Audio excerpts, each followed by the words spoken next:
Let's stand to honor the reading of God's word this morning.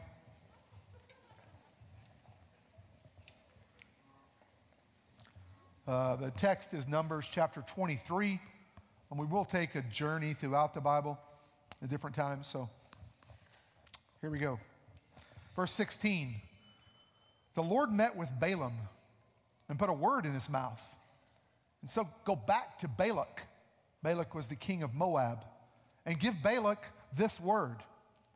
Then Balaam spoke his message. Arise, Balak, and listen. Hear me, son of Zippor.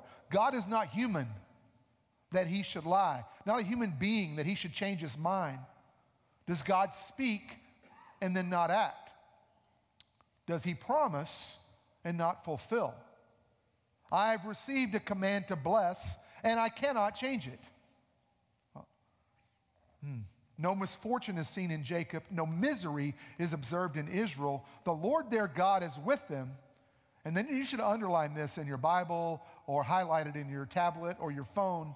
The shout of the king is among them.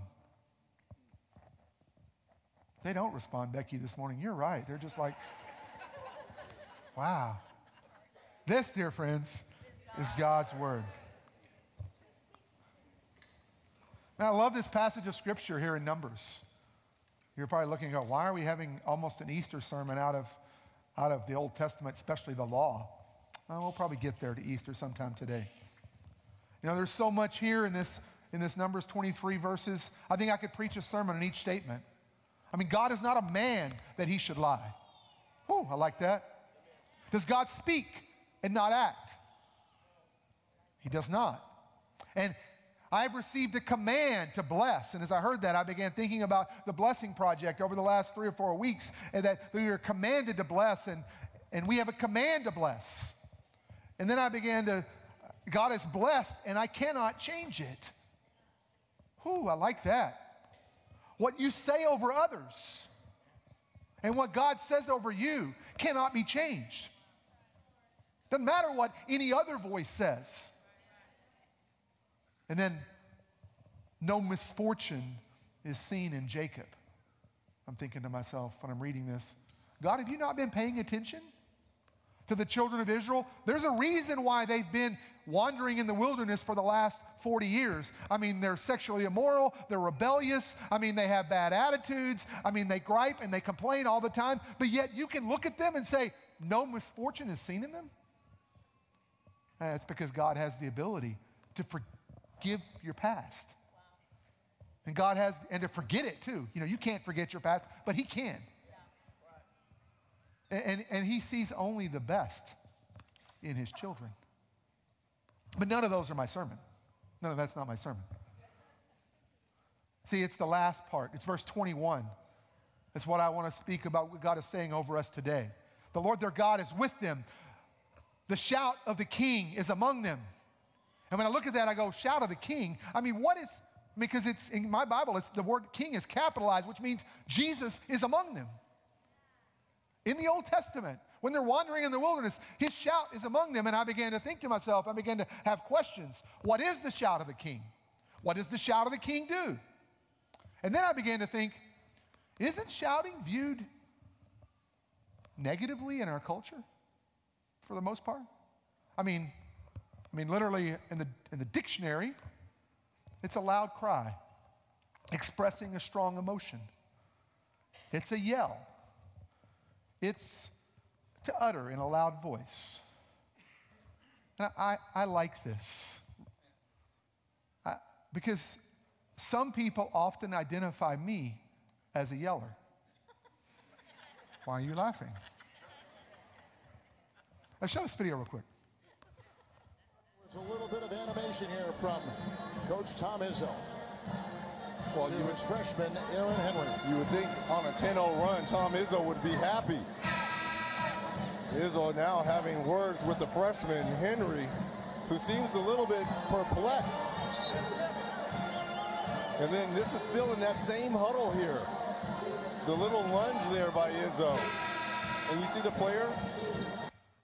I mean, He did that like, I think, on the first weekend of the March Madness tournament. I mean, they were winning. And so, I mean, everybody, social media and all the news, I mean, they're just freaking out. Oh, no, the coach is yelling at the poor player. What's he thinking? Oh, he's damaging his soul and his psyche and his spirit. And I'm just thinking to myself, yelling? What's wrong with yelling at a player? I do it all the time. I mean, I've yelled at hundreds of players over the years. Most of the time, I probably look like Tom Izzo on that video. And not only players, I've yelled at refs. I mean, last night, I'm watching Auburn and Virginia. I don't care about Auburn. I don't care about Virginia. It's just a basketball game. And when they call that foul at the end of the game, which allows Virginia to win with the free throws, with 1 second to go, I'm going, what's wrong with you, ref? It's just me in the living room by myself, yelling. Now look, I've tried to be a relaxed coach. I've coached for 30 years, varsity girls basketball, varsity boys basketball, and before almost every game, I mean, literally probably 800 or 900 games in my career, I tell myself, look, you're a pastor, youth pastor, executive pastor, be relaxed, be calm. When you want your players to do something, tell them, do this, do that.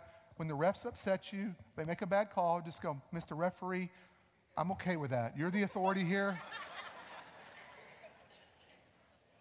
And I'm going to sit in my chair and not ever get up. It never works. I mean, I've shouted at my kids. I've shouted at people driving cars by me that do things I don't like. The list of those who have encountered a loud cry expressed by a strong emotion from me is too long for me to describe today. I mean, sometimes I shout out of frustration. Sometimes a shout can be a voice of encouragement. When my son David was playing baseball as first grade or so, he just got out of T-ball, and so you go into first grade and it's coach pitch. So coach pitch, I mean, they throw you 5 pitches and you have 5 pitches. Oh, what a cute little boy he is. A lifetime ago. They throw you 5 pitches, and if you don't hit in the play, you have to go sit down. So the first time he gets into coach pitch, we had focused on basketball. I mean, baseball wasn't necessarily a sport, so that kind of thing. And so the first 4 or 5 games, every single game, they throw him the 5 pitches, and he never makes contact, not even a foul ball. And I took to getting behind the home plate. David, keep your eye on the ball. And I'm yelling at him. At one point he turns and looks at me and goes, Dad.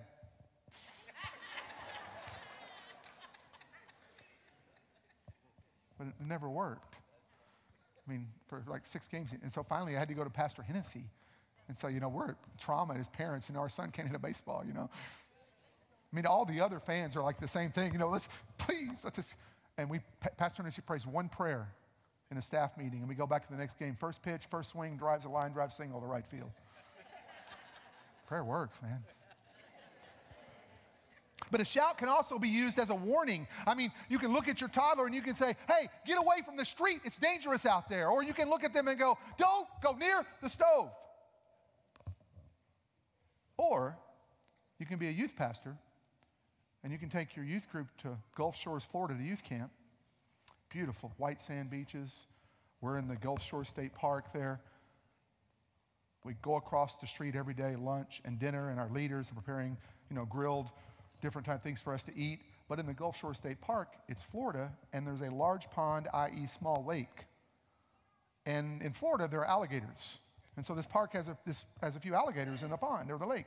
And so I instruct all of our youth, look, don't do anything stupid to antagonize the alligators. Don't do anything like feeding them or throwing, leave food around and stuff like that. And so there's our instruction. So one day at lunch, I look over, and there's one of my junior high students, one of our elders' sons.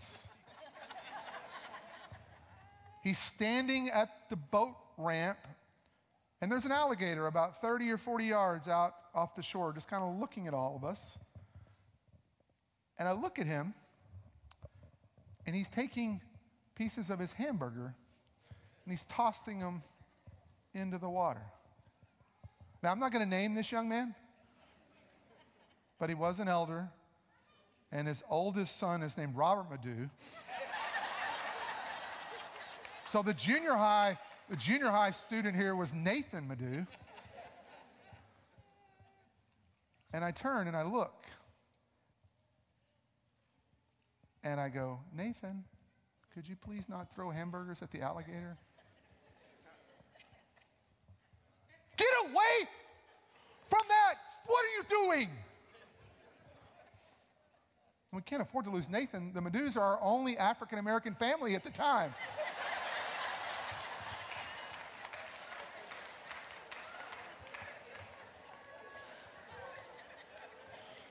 The alligator submerges and starts to move toward him. And I know that I'm panicking, trying to grab him and screaming. I mean, I was yelling. I don't know what happened to the alligator. He never came, but I was yelling. So do you see why I like this verse? I mean, I like the fact that sometimes a part of Jesus' character, a part of the kingdom character, is that sometimes the King of Kings will shout. See, I like the fact that Jesus can be a yeller. Yes, he'll get alone in solitude, he'll get alone and pray, but when he runs into the temple in John chapter 2 and he looks at them and he takes the whip of cords and he takes the coins and he scatters them and then he overturns the table, it says this. I'm going to read it. Get these out of here. How dare you turn my Father's house into a target? But see, you have to read it for teenagers. You have to know English, okay? There's punctuation there because get these out of here is punctuated in the Bible by an exclamation point. And how dare you turn my Father's house into a market is punctuated by an exclamation point, which means he's saying, get these out of here. How dare you turn my Father's house into a market? Jesus went crazy and he started yelling. Wish I could have been there. He'd have been all over the social media. Oh. He hurt the feelings of all the money changers. I mean, in Matthew 21, he's hungry. He's had a long day. He walks by this fig tree. It's not even the season for figs to be in bloom. And he goes up to get a fig, and there's no fig on it. And he begins yelling at an innocent tree. Verse 19, may you never bear fruit again. Again, exclamation point. Now, I don't know all the spiritual ramifications of this, why he yelled at this tree even though it wasn't supposed to be bearing fruit. All I know is he did it. A tree that did nothing wrong, Jesus just starts yelling at it. He yells at the Pharisees and the teachers of the law when he says, you're a bunch of hypocrites. And sometimes he had to raise his voice to actually preach a sermon. John 7, on the Feast of the Tabernacles, the very last day of the feast, he stood up and he cried out in a loud voice, if any man will come to me, out of my belly will flow rivers of living water. And he's not saying that in a still quiet. He's yelling and he's crying it out so people can hear him. So, what's Moses talking about when he's writing the book of Numbers? He's describing what Balaam is saying over the children of Israel. Well, I think you have to have a little background here. And I have to go into the Bible for just a moment.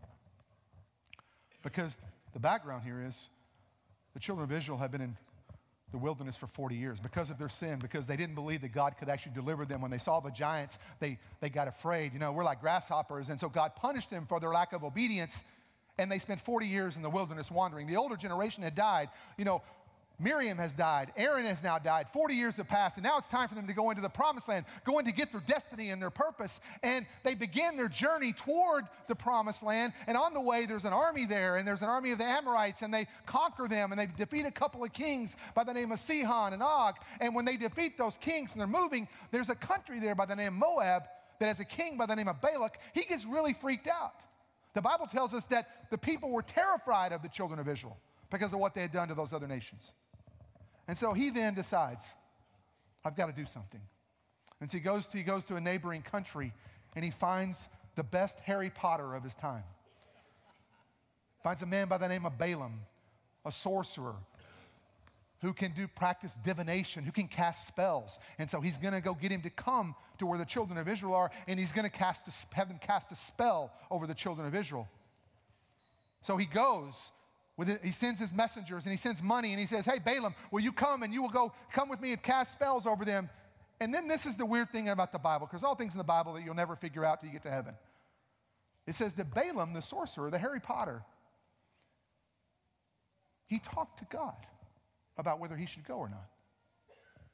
And God says, no, you can't go with these guys. You can't curse my people. So he sends them back. They go back to the king of Moab, and the king of Moab gets mad and goes, send more money, send more important people. Go back, and he's got to realize how important this is. And he sends him back, and they go back, and then Balaam gets, wow, because again, he's not a nice guy. He's an evil guy. He wants money. He wants to make a living. He doesn't care who he curses or blesses, but he talks to God again. And then God says, okay, this time you can go, but only do what I tell you to do. So Balaam gets on his donkey and heads toward the children of Israel. And this, again, does nothing to do with the sermon, but weird things about the Bible. The donkey turns into a Shrek movie. Because on the way, angel of the Lord, probably Old Testament Jesus, is standing in the way of the donkey to kill Balaam. I don't understand God. God, you told Balaam he can go. Now that he starts going, you're going to kill him because he's going? And the donkey won't move. It lays down. Balaam starts beating the donkey. And finally, Eddie Murphy's voice comes out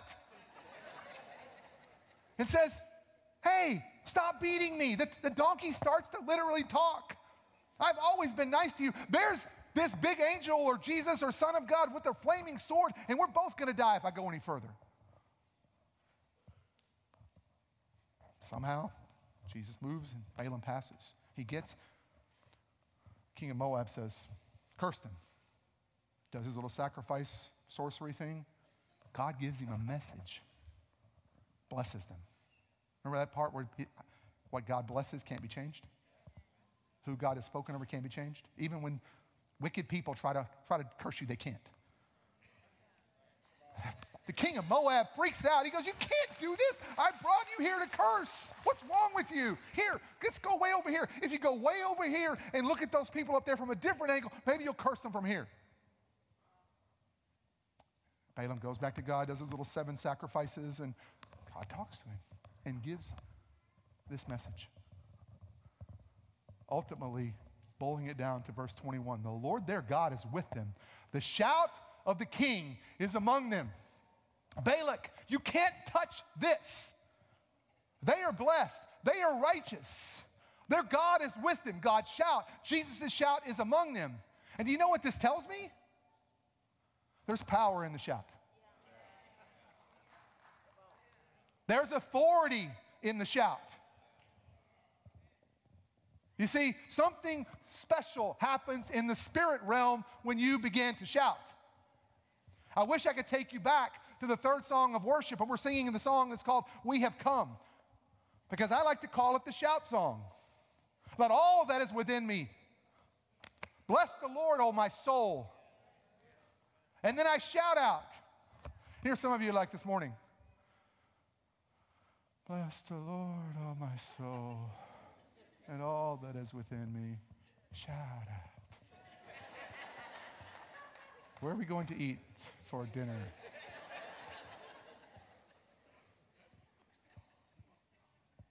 Why did I get up this early? Shout out. You know, last Saturday night, a week ago, a mom drove 100 miles to bring her young son to our Saturday night awakening service. He has a cochlear implant in one ear. It means his hearing's almost gone. The other ear, hearing is really getting almost 50%. And so he's scheduled for surgery. They got together at the end. They're in a prayer. They're praying over him. They pray, intercede, bombard heaven. Nothing. I mean, Pastor Tommy told me, he goes, man, this mom came so far. We've got to have something. He prayed. Nothing. All night, nothing. The young man goes home that night. He pulls the cochlear implant out of his ear. And he can hear.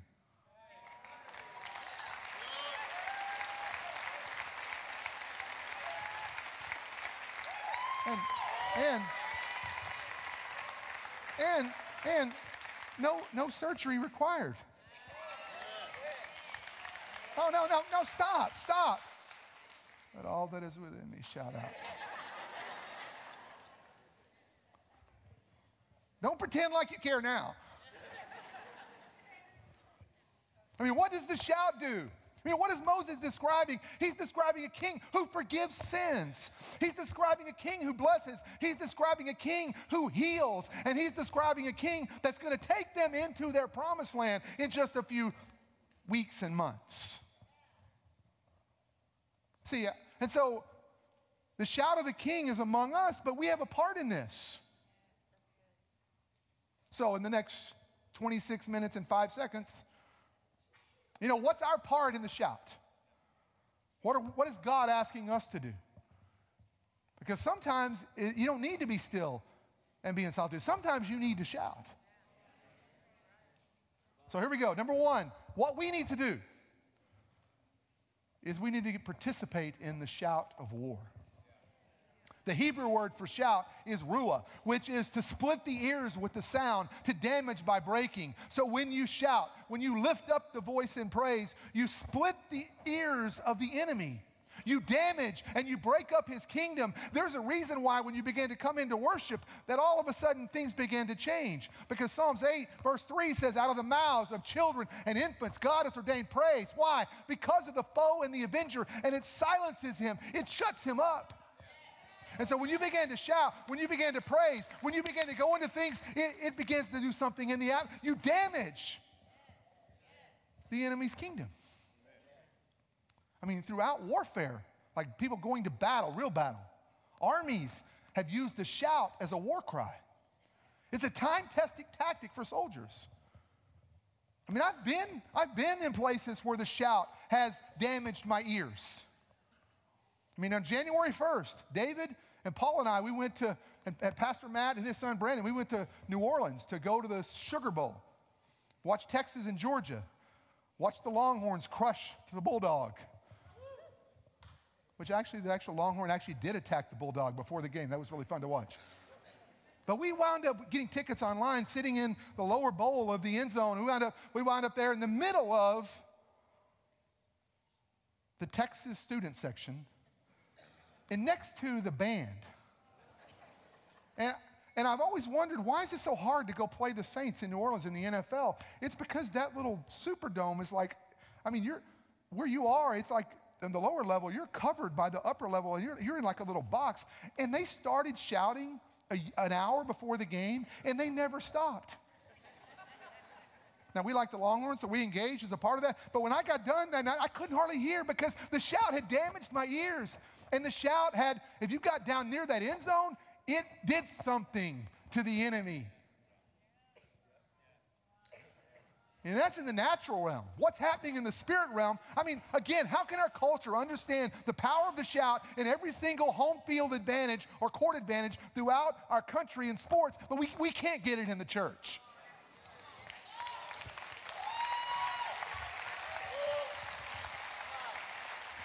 Look, a shout strikes fear in the heart of the enemy.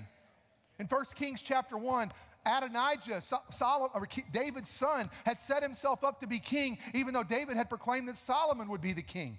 They do a little party. They're doing a rebellion. And then Bathsheba, Solomon's mother, and Nathan the prophet go to King David, who's about to die, and say, didn't you say Solomon is supposed to be king, not Adonijah? He says, yeah. Well, you got to do something here. And so David says, okay. He makes Solomon the king by putting him on his mule. He anoints him, and he sounded the trumpet, and all the people in Jerusalem shouted, long live the king! And the Bible tells us that the ground shook with the sound of their shout. And Adonijah and his rebellion is a few miles away. They hear the shouting. They hear the ground shake. They feel the ground shake. And it struck terror in their heart. If you go into the Civil War and study the Civil War, 1860s, North versus the South, a battle over slavery. The Southern armies, the rebels, they had a rebel cry that no one really knows what it is. If you go to like YouTube, you can see like a number of the 90-year-old rebel soldiers when in the 1930s being filmed doing it. But No one really knows what the rebel cry was. But a Union soldier said this about it one time. He said, if you claim you've never heard the rebel cry and weren't scared, that means you never heard it. If you claim you've heard and weren't scared, you never heard it.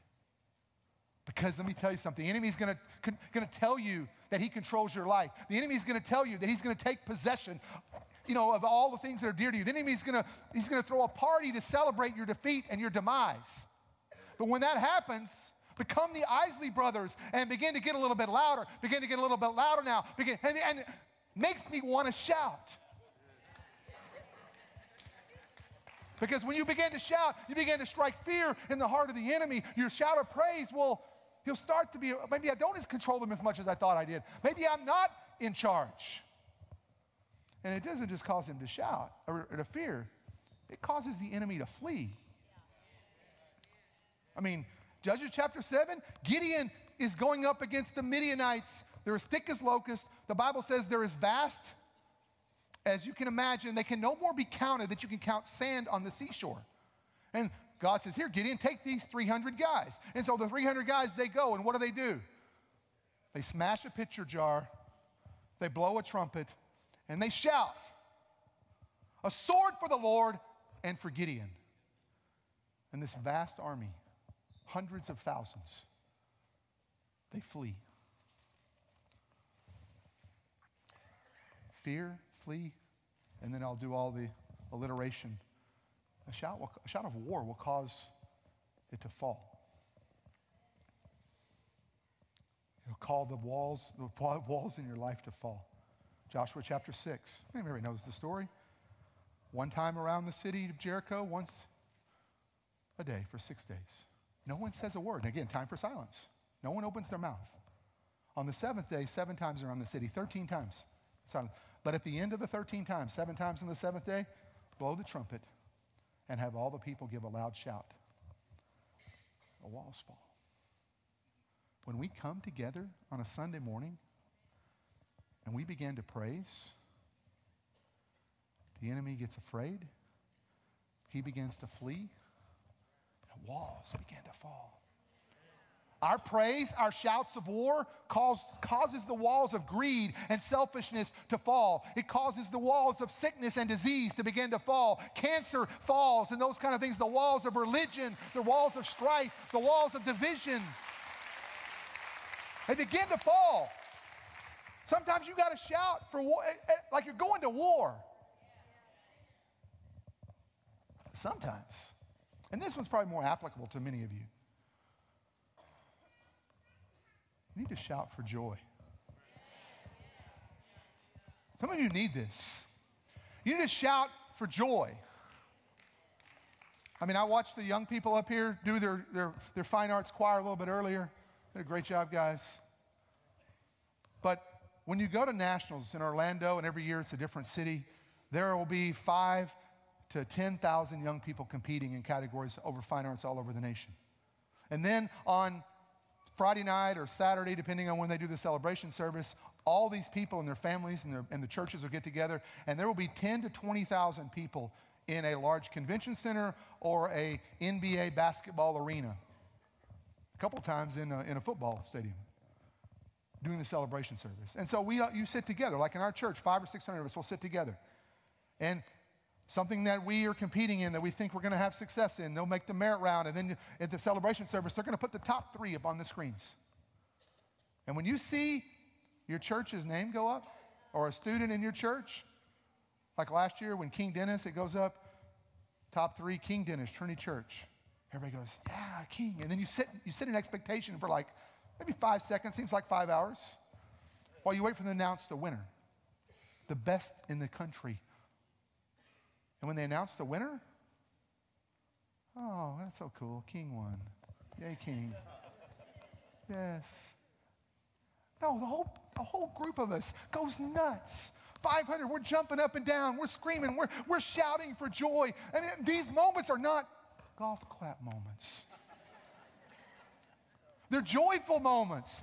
They're moments of unbridled joy. When the seniors will graduate in about 6 weeks, they'll leave, our presence in Trinity Christian School for a while, but when they say the little thing, I present to you the class of 2019, they're going to throw their hats in the air and they're going to shout. Sometime in the near future, somebody's going to get married here. They're going to, I now pronounce you husband and wife moment. They're going to walk out into the little foyer out there and they're going to shout. They're going to have joy. When you have the birth of a son or a daughter, it's so cool. When you win a big game, or when a cancer-free report comes from the doctor. Shout for joy. A large financial blessing, you shout for joy. Psalm 81:1, sing for joy our strength. Shout aloud to the God of Jacob. Isaiah 12:6, shout aloud and sing for joy. Zechariah 2:10, shout and be glad, daughter Zion, for I am coming and I will live among you. I mean, I could read 100 scriptures today about shouting for joy. I mean, it is one of the 9 fruits of the Spirit. You realize that? We shout for joy when we receive good news. We shout for joy when we have a God-given dream fulfilled. We shout for joy when we're victorious. But sometimes, can I just say something? A shout of joy is an act of your will. And it's a sign of your thankfulness. Because there can be some things in your life that you should be joyful for, while at the same time there are major storms that are ravaging you in some areas. So you've got to actually sometimes you've got to decide. Are you going to walk in joy? Are you going to live in joy? Are you going to shout for joy? I don't care what you're going through, you still have reason to give a shout for joy. Stop focusing on what you don't have and begin to focus on what God has already done for you. See, be joyful for your salvation. Be joyful for your many blessings. I mean, we live in America, the United States of America. We're not in Guatemala. Little kids on the street aren't living on the street at 1 year old in abundance like it's happening in these third world countries. I mean, we have so many blessings of homes and cars and all the things. I mean, I shout for that every day. God, thank you. Be joyful we can worship freely here today.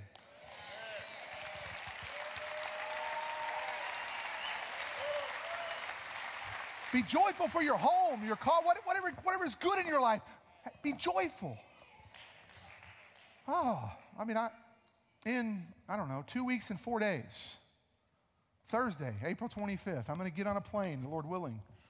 I'm going to leave Michelle behind for a day because she's got to go to Social Girls that night. And I'm going to fly to Oahu. Michelle will join me the next day. I'm going to spend the day, I get there about 12 because of the time change in the day.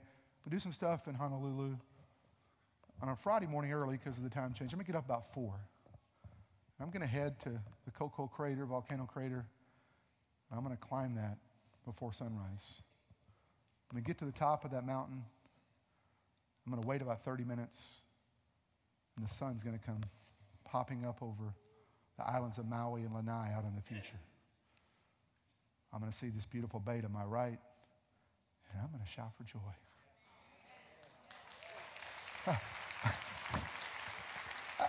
The beauty of God's creation, the beauty of the ability to be able to fly on an airplane, to go to someplace like that, within 8 hours. I mean, just there is so many. The fact that we can drive to work and we don't have to take a horse and buggy to work. I mean, come on.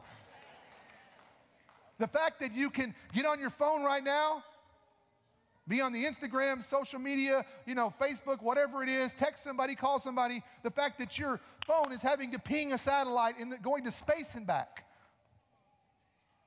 to allow you to be entertained. There are so many things that God has given us. Joy.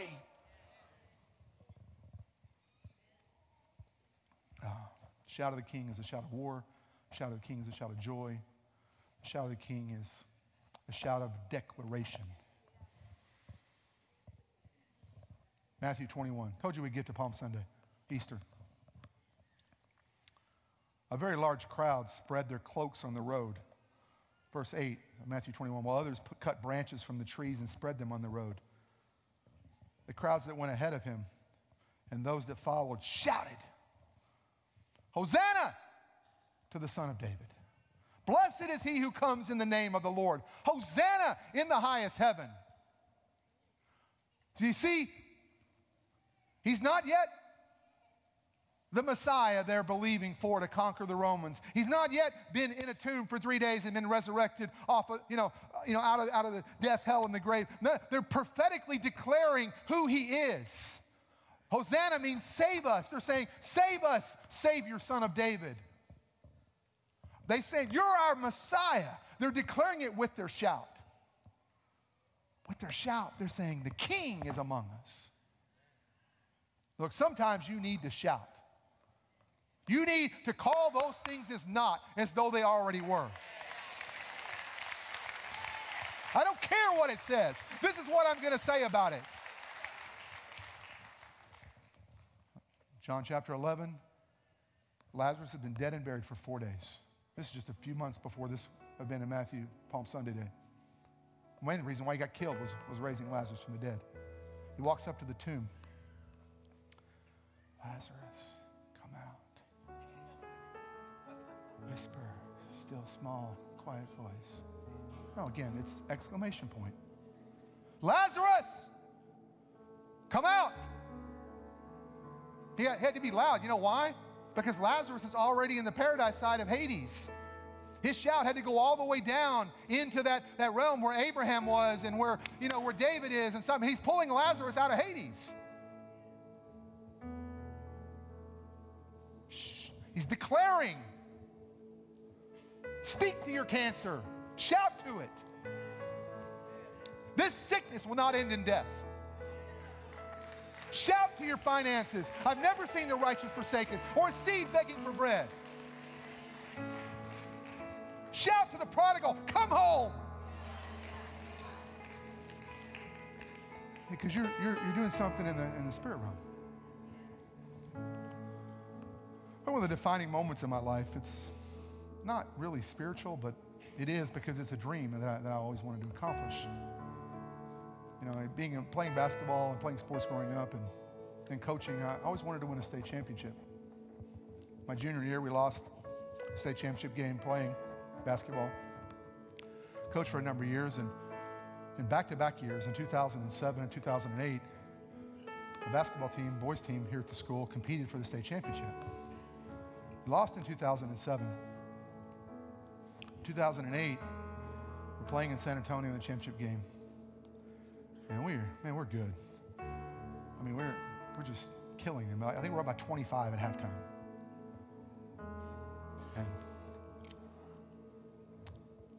But then we get a little tight, a little nervous. About 5 minutes to go in the game, they've cut the lead to 6. And fear, the dream, again, natural fear, but it's there. Call timeout. It's weird. You ever play in a state championship game? One thing to do is, like, at the start of the fourth quarter, they come and they put the championship trophy, like, on the scores table, so they can present it right as soon as the game's over with. So I called a timeout. I got down on my knee. I looked at my team. I said, "Do you see that trophy?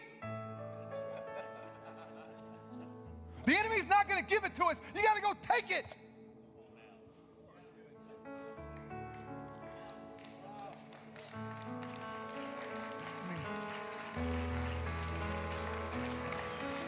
It's a declaration. I didn't have to do it that way. It could have been, I don't know. Again, it's a natural. Everything turned in a moment. 90 seconds. We're back up by 20. It's crazy. I picked up that trophy. It's something I believed and dreamed for. And sometimes you just got to declare it. So, that's all the good news. But I'll come down here to tell the hard part. Because sometimes the shout's not enough. See, there's a story in 1 Samuel. The children of Israel are fighting the Philistines. They go to war. Philistines win. 4,000 killed in one day. They have an idea the next day. Let's get the Ark of the Covenant. Let's get God's presence. Let's bring it out onto the battlefield. Once we get God with us, once we get his presence with us, we can do something and we'll be victorious. They get the Ark, they bring it out, they set it among them, and when they bring the Ark out, they're so excited. Here is our victory. God is among us. And they lift up a shout. And the shout is crazy, so much that again, like back in 1 Kings 1, the ground shakes and the Philistines across the valley hear it. And they freak out. They go, oh no, their God is with them. Fight hard, Philistines. And the Philistines and the Israelites go to war. And the children of God, they lose.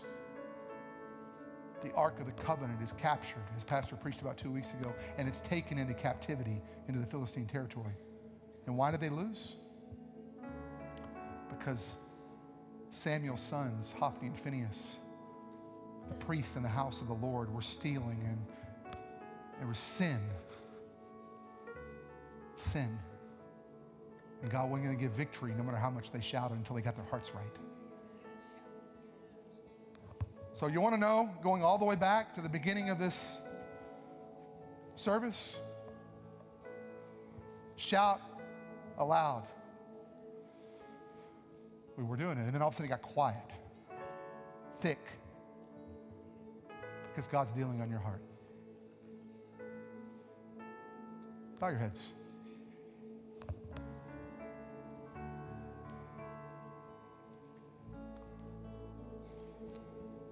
We got two things this morning. If God's dealing with your sin, God's dealing with an area of your life that you know that if you begin to shout, it might not matter because you need to deal with this first. If that's you, I want you to lift your hand wherever you are. And you got to confess it. I see a couple, yes. I was dealing with you right now. I see a couple more. I'm telling you, it's God's stick here right there. He wants to give you victory, but you got to deal with something first. Anyone else? I'll wait just a second. We'll get to number 2. Thank you. Thank you. I see those in the middle, upper level. Thank you. I'll wait just one more second. I feel God just saying there's a couple more. Yes, thank you. Thank you. All right. Second part of that. I'll come back to those forgiveness in just a moment. You're believing for something, but all hell, Hades, is broken out against you. And God's calling you to shout today. There's going to be breakthrough.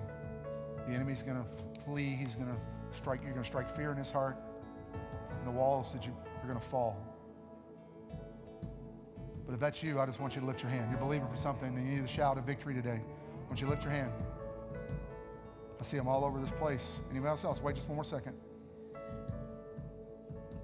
All right, for both 1 and 2, I want you, if you raise your hand, I want you to get up, I want you to come down to the front because we're gonna do this corporately. Everybody who's seeing, come down to the front because you got to take some action. That's part of the thing about the shout. You can't do it privately in your seat. Sometimes you got to do it corporately. That's where the power is. As you're sitting there, I would ask you not to leave at this moment just because we're going to need your shout too to break some walls down in the next 4 or 5 minutes here.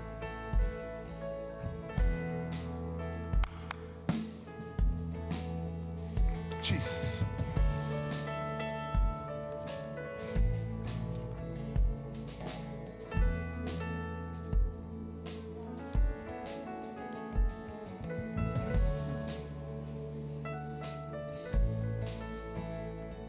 Telling you, God showed this to me in the Spirit. Some things are going to happen today like you've never believed possible. Everybody else, if you'll stand. I'm going to pray for the sin first, and then we're going to do something about the shout. Father, right now, those that lifted their hands for something they're dealing with in their heart, in the name of Jesus, I pray, Lord, right now, you are faithful and just to forgive us of all of our sins and to cleanse us from all unrighteousness. God, you don't consult our past to determine our future. Lord, we believe in Jesus Christ, Lord, that you came as the Lamb of God to take away the sins of the world. And right now, we remove the barriers, Lord, for our victory. As we turn from the way that we've been living, we begin to make a decision to walk forward. In Jesus' name we pray. The old things are gone, the new has come. And then right now, for you, God is not a man that he should lie.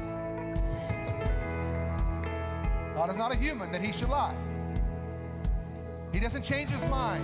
Does he speak and not act? Does he promise and not fulfill? No, no, no. The shout of the King is among you. So what I'm going to do here in just a moment, I'm going to count to 3. And when I get to 3, you're going to shout.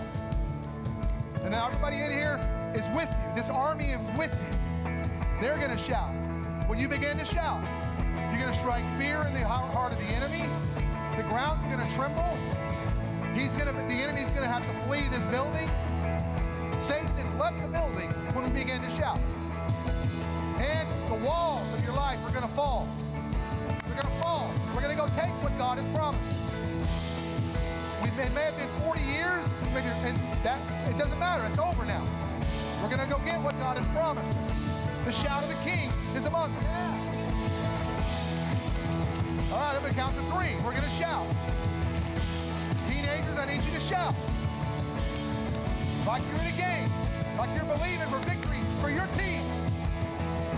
Let's go. 1, 2, 3. Let's shout. God, we praise you, God. Let's shout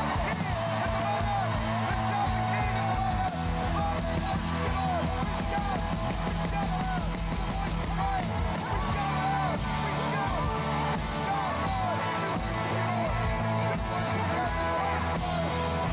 Let's shout the King is among us. Lord, we love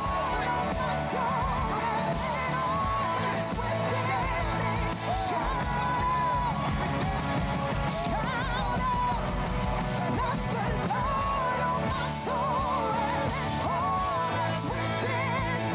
shout aloud. We shout. We shout, Lord. We worship you, Lord. We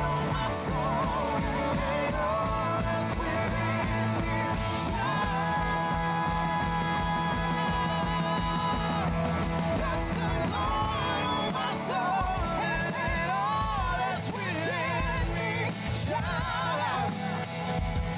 shout.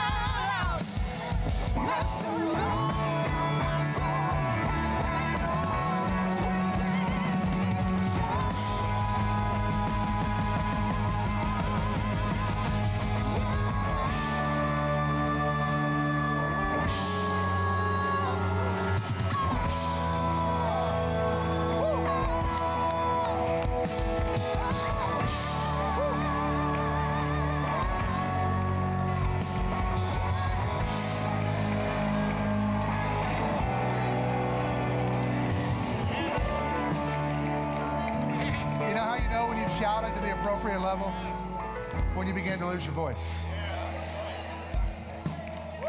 I mean, I get through with a big game and the crowd's going crazy. I get home, I can't hardly talk. And that's what's happening today. Victory. Yes.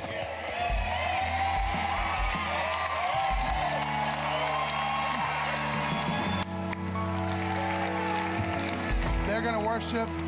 Our prayer people will be available if you need somebody to pray with, or agree with, or specifically. But for the rest of you, the Lord bless you, the Lord keep you, make his face shine upon you. Be grace and peace now and forever. You guys have a great day.